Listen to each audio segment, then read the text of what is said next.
You guys are used to seeing me catch enormous mud dragons, turtles that weigh between 20 and 50 pounds. Let's just take a look for a second at a baby snapping turtle.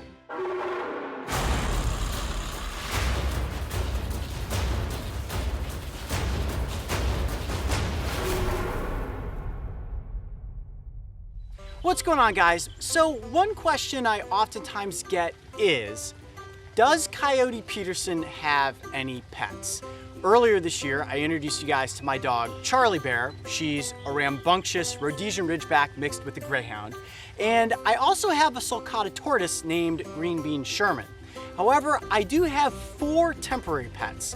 A few baby common snapping turtles. Now, a number of years ago when we were out on the road doing the Brave Adventures book tour, I said to a couple of different audiences when they would ask if I have pets, yes, I have 4 turtles that I actually rescued from a weird sort of lagoon that was around a swimming pool. So they must have hatched and went into this area that was not exactly conducive for baby snapping turtles. So we rescued them, and those 4 turtles have now grown over the course of the past 2 years into mini dragons. These 2 are just the first 2 that are big enough to head off into the wild. And let me introduce you to Rock and Atlas, 2 of my baby dragons. Hi guys, how are you doing? Are you excited? I know, right now they are thinking to themselves, wait a minute, I'm not inside my terrarium. I hear birds, I hear running water, I can smell the swamp. I want to get out there and hunt. And don't worry guys, in just a few minutes, we are going to release you into this protected wildlife sanctuary. Now, I'm gonna put one of the turtles back down into this little tank. And let's just take a look for a second at a baby snapping turtle. You guys are used to seeing me catch enormous mud dragons, turtles that weigh between 20 and 50 pounds.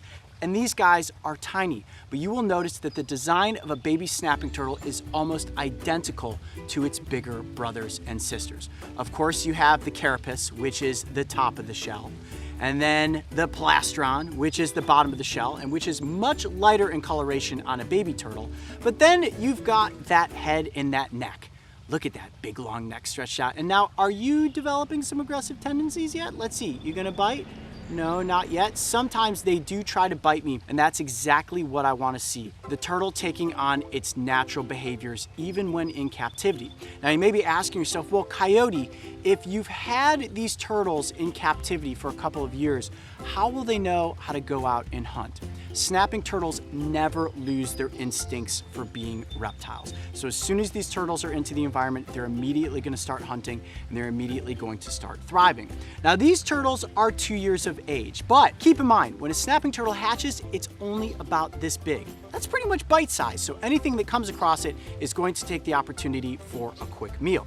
Now, Rock and Atlas have definitely reached the size where they are ready to head back off into the environment. These are voracious predators at 2 years of age, but there are still predators out there for turtles of this size.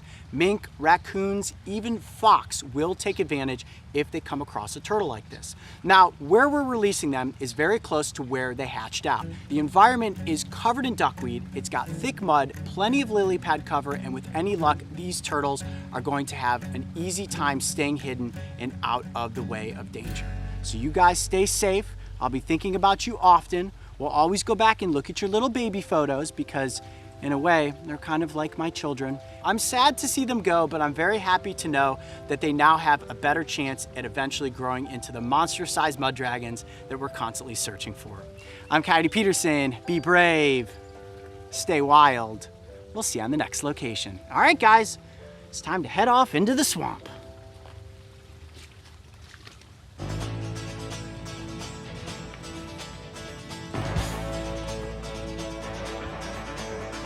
All right, well, the baby snapping turtles are officially off and into the wild. With any luck, they are going to thrive here in this protected body of water. I feel like a parent watching his kids go off to college. It was a good day. If you thought these baby dragons we rescued were adorable, make sure to go back and watch the episode where I show you the safest way to help a snapping turtle cross the road. Turtle saving is a hobby. And don't forget, subscribe and click the notification bell so you can join me and the crew on this season of Dragon Tales.